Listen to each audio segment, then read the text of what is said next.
bersatu dalam doa.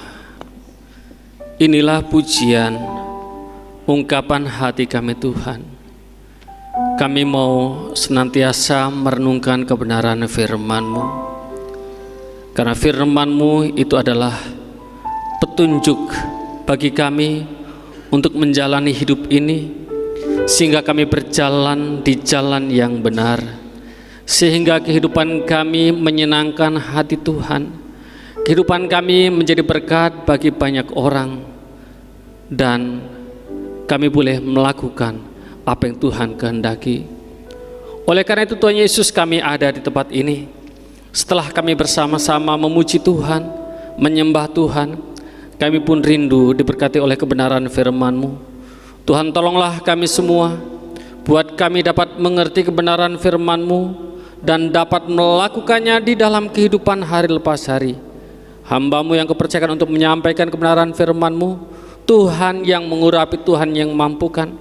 Kalau ada kuasa-kuasa lain yang mencoba untuk mengganggu perhatian kami, yang mencoba untuk mengalihkan perhatian kami bersatu hati menolaknya di dalam nama Yesus Kristus, sehingga kami semua diberkati oleh kebenaran firman-Mu.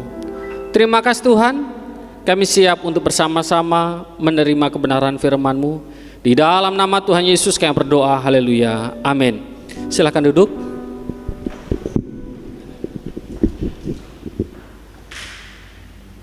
Shalom, shalom. Ya, puji nama Tuhan, Bapak Ibu dan saudara yang kasih oleh Tuhan Yesus Kristus. Kalau kita melihat perkembangan zaman, ya, makin hari zaman semakin canggih, ya. Walaupun mungkin ada sisi lain yang berkata moral manusia semakin rusak, ya. Tapi kita melihat hal yang baik saja, ya, bahwa zaman itu semakin canggih dan banyak alat-alat yang kita jumpai itu pun semakin hari semakin canggih. Nggak usah jauh-jauh, yang ada di kita masing-masing yaitu handphone, kan gitu ya. Kalau dulu handphone itu dulu awalnya apa ya? Yang untuk apa sebelum handphone itu apa sih? Pager ya, apa? Pager ya itu awalnya itu. Setelah itu baru ada handphone, bisa untuk telepon, bisa untuk SMS, ya. Lalu dikembangkan lagi oleh operator, ada namanya paket SMS, sehingga SMS gratis, kan itu kan ya. Untuk sekian ratus atau sekian ribu SMS gratis sesama operator. Setelah itu muncul lagi yang baru, ada namanya GPRS. GPRS itu untuk ngirim gambar, kan itu kan ya. Lalu ada sinyal GPRS, bisa internetan, udah mulai canggih. Dan sekarang kalau kita melihat, kita tahu handphone itu bukan hanya sekedar bisa SMS, bisa hanya kirim gambar, tapi juga bisa video call. Segala sesuatu bisa dilakukan lewat handphone.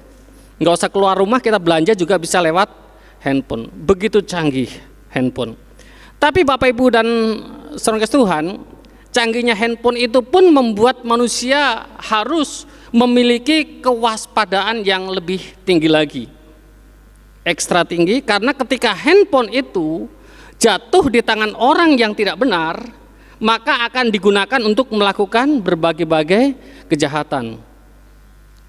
Rekening bisa terkuras habis gara-gara handphone.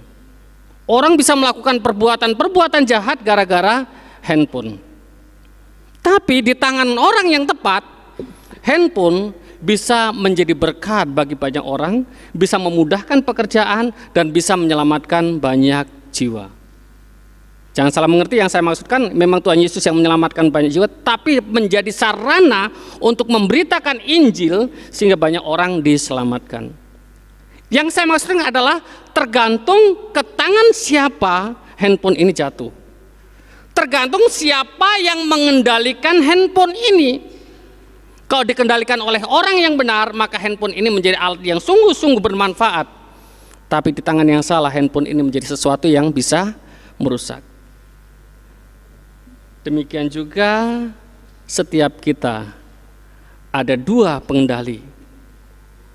Dan siapa yang mengendalikan kita, ini sesuatu yang sangat penting. Dan Tuhanlah yang seharusnya menjadi pengendali hidup kita.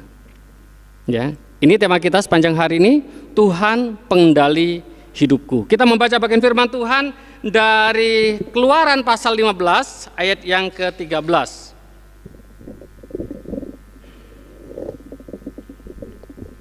Ya, Keluaran 15 ayat yang ke-13.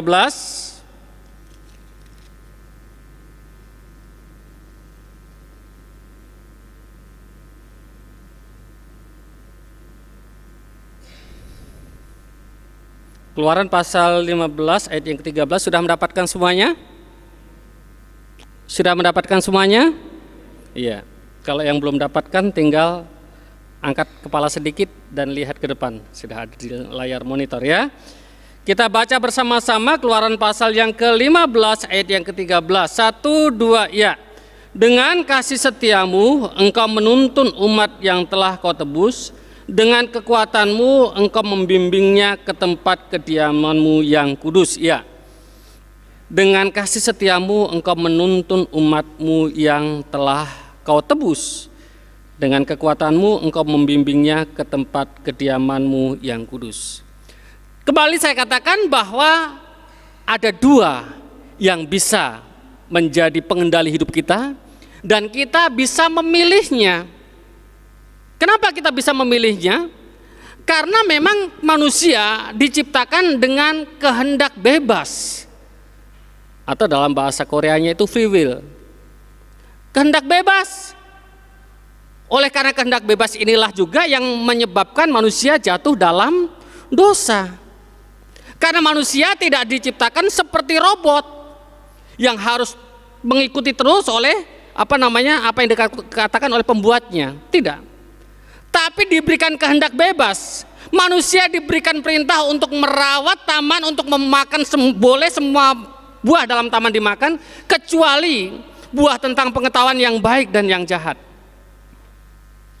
Tuhan sudah beritahu itu, artinya diberikan kebebasan kepada manusia, dan kita pun diberikan kebebasan untuk memilih siapa yang akan menjadi pengendali hidup kita. Apakah kita minta Tuhan yang menjadi pengendali hidup kita atau iblis yang mengendalikan hidup kita? Kalau kita minta Tuhan yang mengendalikan hidup kita, maka ada 3 hal. Yang pertama, kita harus nurut dengan maunya Tuhan. Kalau kita minta Tuhan yang menjadi pengendali hidup kita, maka kita harus nurut apa yang menjadi maunya Tuhan. Kalau orang tidak mau nurut dengan maunya Tuhan, berarti dia tidak dikendalikan oleh Tuhan, nggak nurut sama Tuhan. Dan ini berbahaya. Jadi kalau misalnya kita naik motor itu kadang-kadang nggak bisa dikendalikan, kadang-kadang itu karena apa? Kenapa motor tidak bisa dikendalikan? Karena apa? Rusak. Karena rusak sehingga tidak bisa dikendalikan. Gasnya itu begitu ditarik, dia tidak mau turun lagi. Terus saja ngegas sehingga ini membuat bahaya. Ya, orang yang jualan gorengan bisa kehilangan gorengannya gara-gara motor tidak bisa dikendalikan. Orang yang mau berangkat ke pesta bisa menjadi seperti orang yang pulang dari sawah gara-gara motor yang tidak bisa dikendalikan. Ini karena motornya rusak, tidak bisa dikendalikan. Nah, demikian juga kita, kalau kita tidak mau dikendalikan oleh Tuhan, maka ini sangat berbahaya. Dan jika bukan Tuhan yang mengendalikan kita, maka iblislah yang mengendalikan kita.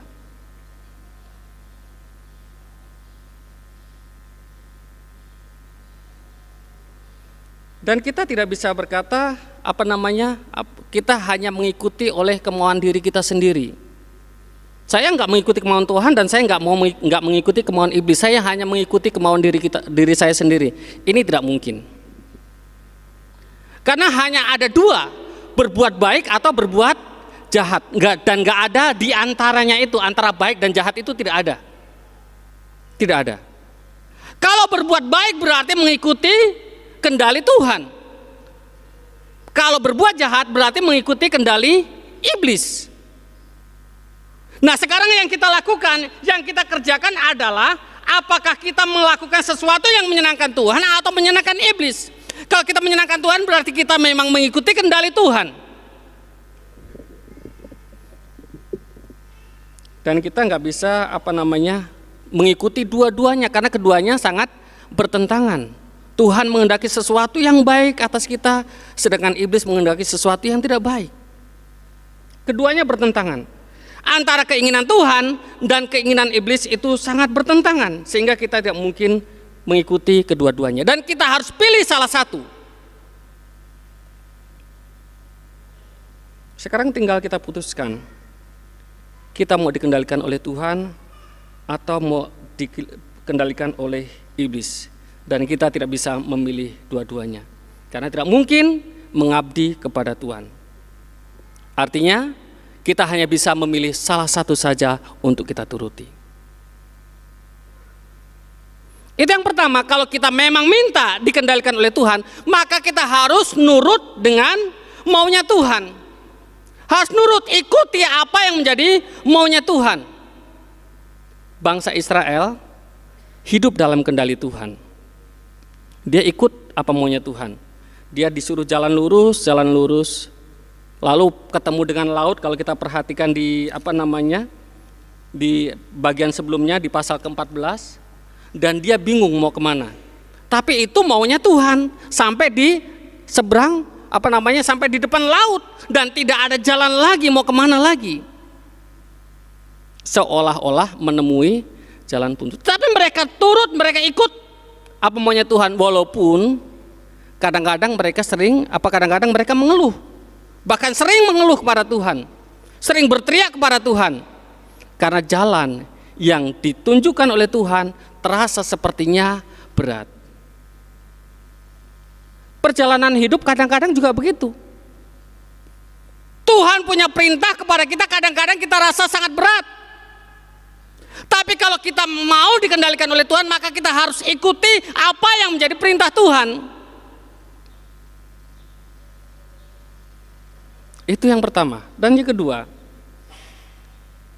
kita mau dikendalikan oleh Tuhan kalau kita tahu bahwa Tuhan adalah pribadi yang tepat mengendalikan hidup kita. Tuhan adalah pribadi yang tepat untuk mengendalikan hidup kita. Kita tidak akan pernah dibawa nabrak-nabrak.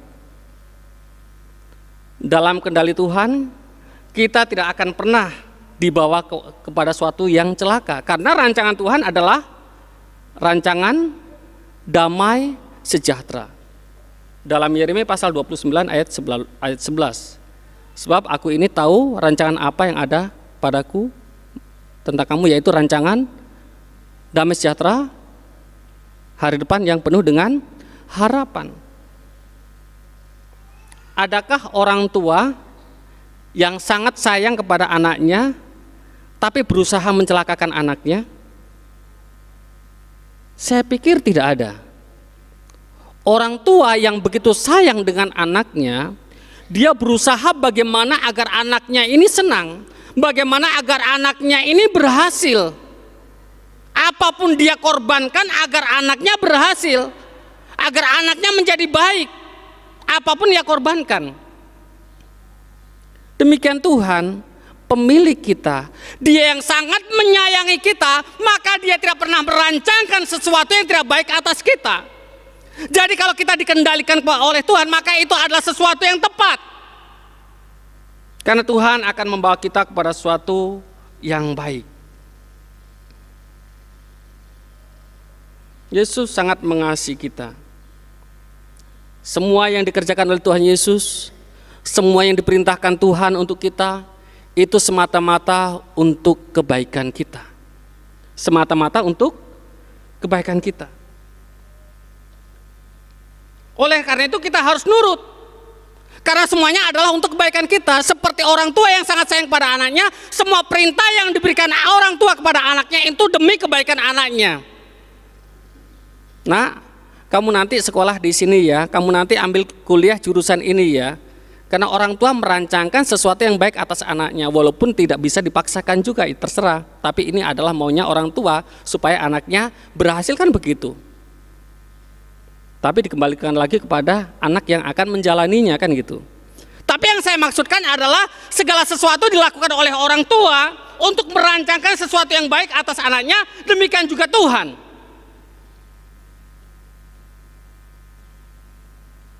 Tetapi syaratnya kita harus nurut sama Tuhan.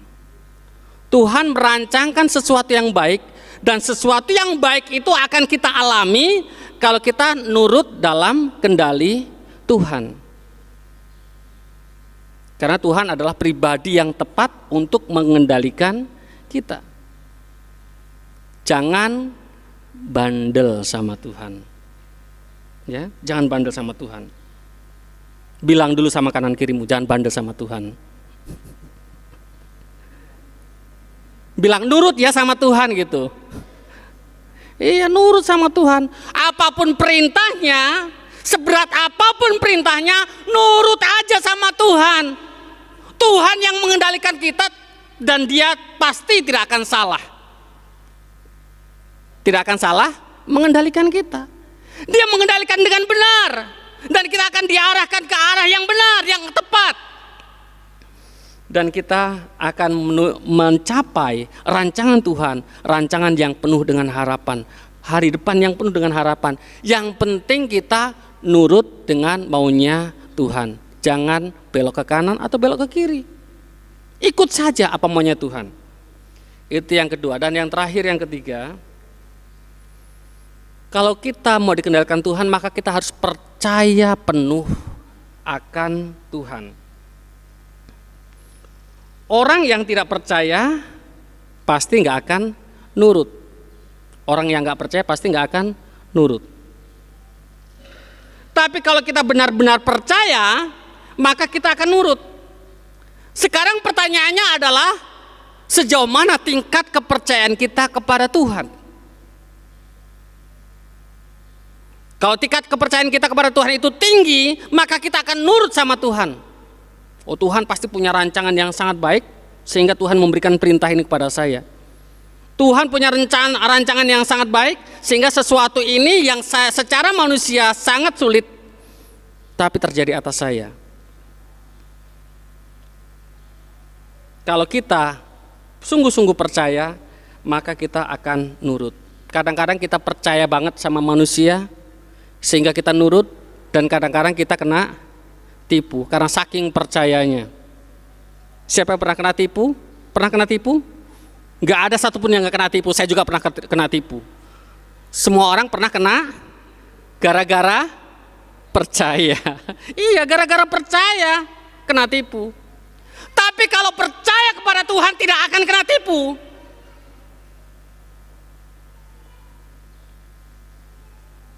Tidak akan pernah kena tipu karena Tuhan itu kasih-Nya yang tidak terbatas. Perhatikan baik-baik, percaya kepada Tuhan itu biasanya terjadi setelah kita mengalami banyak hal tentang Tuhan, pengalaman-pengalaman tentang Tuhan, sehingga itu membuat kita semakin percaya sungguh akan Tuhan. Walaupun firman Tuhan berkata, berbahagialah orang yang percaya namun tidak melihat. Tetapi kita merasakan kasih Tuhan yang luar biasa, pertolongan Tuhan yang luar biasa, seharusnya itu membuat kita sungguh-sungguh percaya akan kuasa Tuhan. Siapa yang pernah mengalami kasih Tuhan? Yang pernah mengalami kuasa Tuhan? Kuasa Tuhan yang ajaib? Kasih Tuhan yang ajaib? Kalau masih nggak percaya juga, itu namanya keterlaluan. Iya, sudah mengalami kuasa Tuhan yang ajaib, mengalami kasih Tuhan yang ajaib, tapi masih nggak percaya juga dengan Tuhan, masih juga nggak mau dikendalikan oleh Tuhan. Namanya apa? Iya, keterlaluan itu. Jadi sungguh-sungguh harus percaya kepada Tuhan, sehingga kita mau menyerahkan seluruh hidup kita dikendalikan oleh Tuhan. Tadi malam kami membahas, masih berlanjut tentang kemerdekaan, kaum bapak, yaitu mempertahankan kemerdekaan. Mempertahankan kemerdekaan artinya jangan mau lagi dikenakan kuk perhambaan. di Galatia pasal 5 ayat 1. Setelah kita merdeka, jangan mau lagi dikenakan dengan kuk perhambaan. Kita ini orang udah merdeka. Artinya kita harus selalu bersukacita atas kemerdekaan itu. Dan salah satu kuk perhambaan itu adalah diperhamba oleh uang, diperhamba oleh kekhawatiran. Oleh karena rasa khawatir sehingga kemerdekaan itu seolah-olah tidak ada. Mukanya cemberut karena kekhawatiran. Mukanya cemberut karena tidak ada uang. Tapi kita sudah sungguh-sungguh merdeka, sehingga kita harus bersukacita, menaruh percaya penuh kepada kuasa Tuhan. Tuhan yang merancangkan sesuatu yang baik, maka lakukan saja apa yang menjadi perintah Tuhan, kerjakan saja.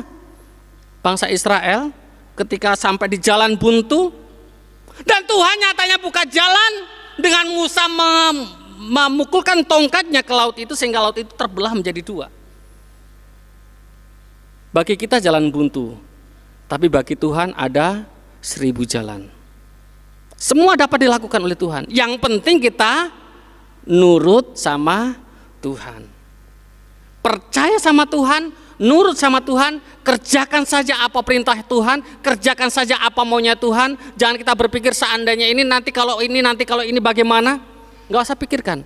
Tuhan yang sudah punya rencana dan Tuhan yang akan menolong kita.